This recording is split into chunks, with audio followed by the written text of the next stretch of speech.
naših dragih gostiju Surga lijepe naše. Kulturno-umjetničko društvo Sveti Ilija iz Kljaka, sela u općini Ružić u samu granicu Splitsko-dalmatinske i Šibensko-kninske županije.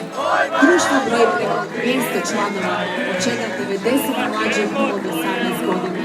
Izvode starinske pjesme kola, pjevaju treskavicu i suku. Djevojke na glavi nose crvene marame, udane žene bijele okruge, muški pak imaju crvene kape drniškog kraja.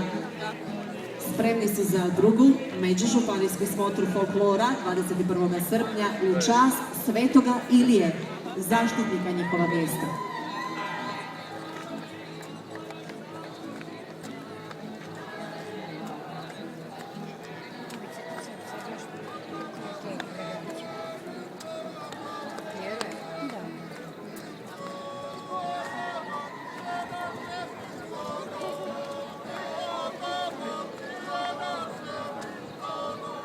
Sjajno izgleda treskavica i suka ovdje u srcu Slavonije.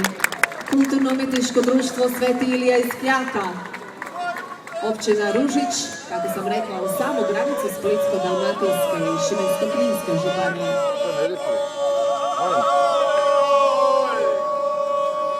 Evo nama društva koje čuva običaj hrvatskog Srijema ili Srema, kako kažu njihovi stari.